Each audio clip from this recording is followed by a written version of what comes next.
Hi, today we have Anne-Marie all the way from UK who took her Canadian boards, the NDHCE, and she passed recently. So congratulations.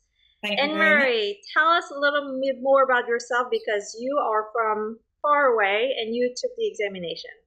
Yes, I did. I'm a qualified dental hygienist from England. I sat my diploma in dental hygiene in 2012, and I'm looking to work as a dental hygienist in Canada.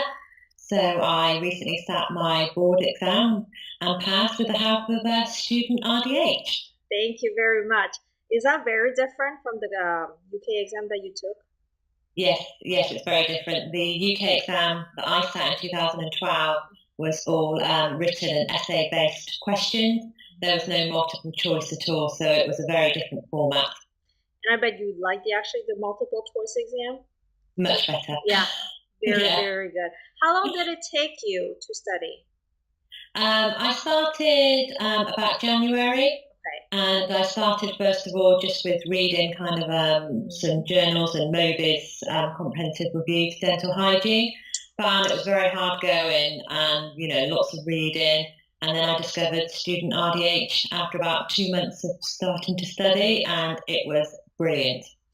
I'm very glad to hear that. I know Mosby's this big, Yeah, and it's a little much if it's just a lot of details. And it's it's a good book. It's a great book. I'm not going to say otherwise, but I think it's a little bit overwhelming when we don't have a whole year to study the Mosby book. So exactly. you would say it took you about 4 or 5 months to study in total? Yes, about Okay, 5 months. very good. Did you wish you did it a little faster, a little slower? I wish I'd started a bit sooner Right. because I felt the last couple of months I was really trying to cram a lot of revision into my spare time, whereas I wish I'd given myself a bit longer to really study and concentrate on some of my weaker areas. Okay. So, the purpose of this video is to share with others specific study techniques if you have and to understand, what else you could do. Especially I asked you to be on the video because you are from far away. You didn't even know what the Canadian exam looked like and you studied in your past. So I'm sure you had something, that made you successful. So if you have anything, please share. I can open the conversation with you or I can ask you questions. If you have something to share, go ahead. I found that just doing mock exam after mock exam was really, really useful because it really gives you an indication of what kind of questions were coming up in the exam and the format and the style. And especially the timed mock exam on the Student RDH site, it gave you that kind of idea of what it would be like when you were actually sat there and had like a 2 hour time limit to do, the exam. So if I would have done that, I would have struggled going into the exam without any prior experience.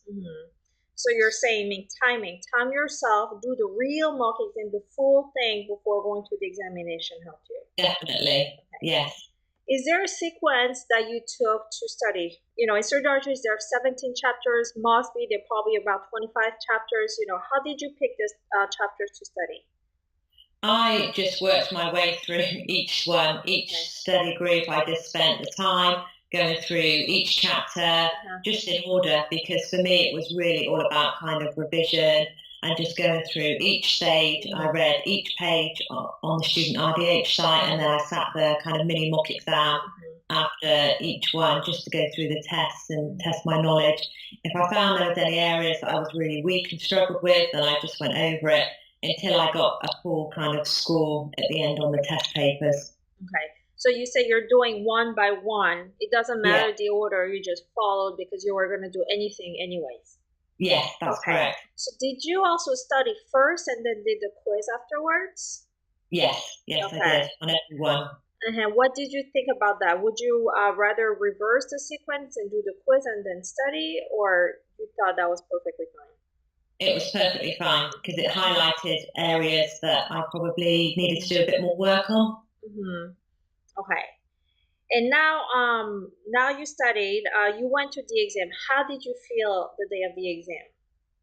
I felt actually quite calm. I was felt much better than I thought I was going to. And it's because I had really prepared well and I had done numerous kind of mock exams. I also did the mock exams on the Canadian Hygiene website just to help me as well. And I think doing that and really just focusing on the study from the StudentRDH, I felt really quite prepped and quite confident going into the exam. Okay, very good. And did you think you had too much time, too little time? What do you think about that? On the first exam, because it was in 2 parts, I didn't think I had enough time. I felt like I had a few kind of questions that were flagged up, and I wanted to go back over those, and I ran out of time. The second part of the exam, I felt I had plenty of time. So it was definitely an exam of 2 halves. Okay. Because 2 hours and 2 hours is actually, it's not a whole lot of time. It's not. It's not, right? I mean, the US exam is different. It's like an 8-hour exam, so you have plenty of time. But this one, you kind of need to prepare yourself a little better. Yes, you do. What did you think about the short break in the middle? Did you do anything specific? It was good to have that break. I think you needed that time away from the computer, just kind of a comfort break, and just, you know, clear your mind, get a bit of fresh air, and then come back and sit it again. I think you definitely need it to sit there for 4 hours. Okay. Mind starts to kind of wander, and you start to get a bit tired and a bit lethargic. And definitely, like, even they say it's not recommended to drive more than 2 hours, just because the brain is not meant to do that. So I think it's the same for examination, especially being fixed on a computer. Your eyes get drained, brain gets drained, and I think it's a great thing to take as many breaks as you can. What about bathroom breaks? Did you take any of those? I did, because I remember you saying, I watched one of your videos and it said just to take, a bathroom break, and so I did that, and it really helped actually. I sort of come back a bit more kind of awesome. I'm glad you did. Right, it kind of just gets you out of there and come back a little more focused again. Yeah. Okay, and when you did take the bathroom break, the examiners, they were fine, right? Absolutely fine. Yeah, as long as you just went one at a time, they were quite happy for you to take a break. So right, okay, great. Because I think a lot of students have the anxiety about, okay, I don't want to take a break. I don't have enough time, or I don't know what's going to happen. Nothing happens. Of course, you lose the 3 minutes. You're going to the bathroom, right? It's because it's still running, but maybe that 3 minutes worth that, refresher to not make any mistakes. It is, because I think if you look at some questions and you can get a bit panic-stricken by some of the kind of multiple choice answers, and then start to kind of think, oh, I'm not quite sure about that, I'm not quite sure about the next one. And just by taking that kind of comfort break, you kind of gather all your thoughts and you can come back. And the examiners are absolutely fine. There's no problem. They were really friendly, really helpful. And they even said, at the start of the exam, if anybody needs to go to the bathroom, just put your hand up and that's fine. You can leave the room. As long as you don't obviously you can't take any phones or anything. You've got to leave them all at the front of the classroom. But otherwise, they're fine. Okay, great. And now, since you mentioned, there are sometimes when you tumble into the cycle of like, I don't know this, I don't know this. What did you do? How did you overcome that? Drank some water. Okay. Took a deep breath, and just kind of try to calm down, really, because you do start to panic.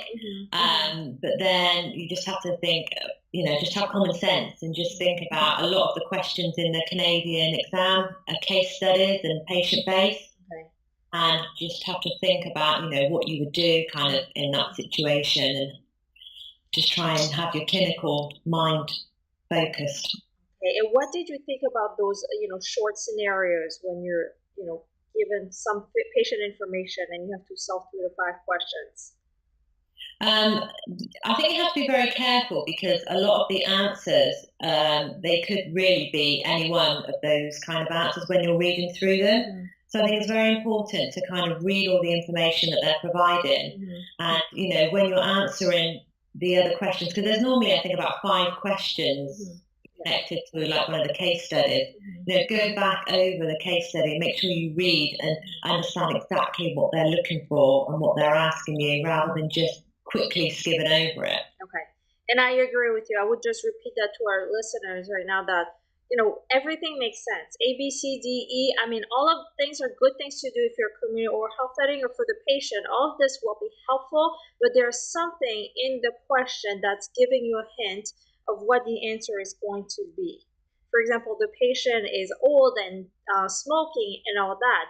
Maybe the smoking piece is the keyword, or maybe the patient's age is the keyword. There's something in there. So it's your job to go find that keyword. And That's it. right. But the problem is you cannot circle things on your computer screen. How did you go about that? You can actually, there's a note icon, so you can actually type things down, which I found really helpful, because especially on the case studies, if you just kind of type down the points, the highlights, and then you can kind of refer back to that rather than trying to read through the whole text. Okay. Just pinpoint things, like you say, like smoking or the age. Those things are really relevant, so just type them down and then you've got them there. And that's a very good point that you're bringing out. There's a note function. I think some students, don't even know that exists. So it's just something on the computer screen that you can click on. It's a very basic, like notepad kind of function. Yeah, that's right. And in the Canadian exam, they don't give you pen and paper. No. So yeah, you have to use. Yeah. So I think I would advise the same. If you want to take down some notes, that's exactly where you would go. All right. And then can you erase them though? If you go to number 2 question, can you erase the whatever you have written before? Yes, yeah, you can delete the note, or you can leave it on there. If you're unsure about the answer, you can flag it up, leave the note on there, go on to the next question, and then you can go back to them at any time. You can't amend them obviously when the time finishes. The time finishes, the screen closes down, and that's it. But throughout the exam, you can go back and forth to any of the questions. Yeah. And just, I think you brought another great point, is that it's going to close down on you at the end. You don't have to necessarily save it, because it's going to save and close that for you if you're over the 2-hour mark.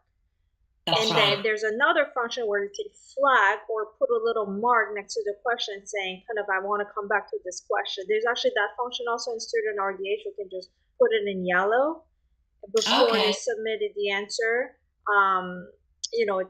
There's a little button that lets you do that, but that's a preference. Some people just want to go through the entire exam and not want to come back, and that is fine. In one of my tutorials, I say, if you have a little time left, go from like number 200 or whatever the last question is, work your way back, because your curve of intensity goes down and down as time goes by, because you're just tired. So just, if you have like 5 minutes left, just go from the last question you've done. So that would be, yeah. So thank you for sharing a few of your, personal success stories. Is there anything else you would do differently, though, if you were studying for the exam again? I would have purchased StudentRDH much sooner, because I didn't come across it until a bit later on through my study, and it just changed my revision plan completely. It was so tailored, I found, to the way I revise, bullet points, taking, main points that will come up in the exam, and then just the mini mock exams and the tests at the end was absolutely perfect. And I honestly don't think I would have passed had I not discovered StudentRDH. So thank you very much. You are so kind. You are so kind.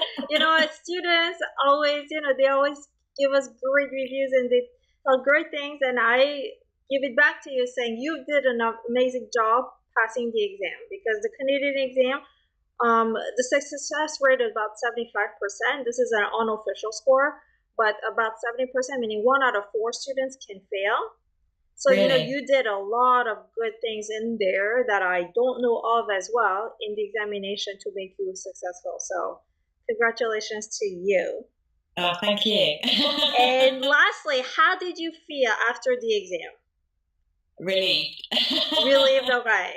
Yeah, like a whole weight had lifted off me. Okay. Because, you don't realise kind of how stressed you were before going into the exam. Even though I felt calm, I obviously was still quite stressed. And then as soon as I walked out of that classroom, it was like, that's it. It's over. I can do no more. I know. This is the greatest feeling. You don't have to take the exam ever again in your life. Exactly. Yeah, no more trouble with that. Now, I just wanted to end the conversation with telling you, good luck with being in Canada, because that's a big move for Thank you. And we hope to hear back from you of how everything is going to change from England to Canada. I think that would make a great blog post as well at some point, just in case some people want to do that or actually want to do the opposite. Well, that's it, exactly. I'm willing to share my experience with you and let you know how it goes. And thank you again, Anne-Marie, for being here today and sharing your personal story. And again, wish you luck and talk to you soon. Thank you very much. Nice to talk to you. Okay.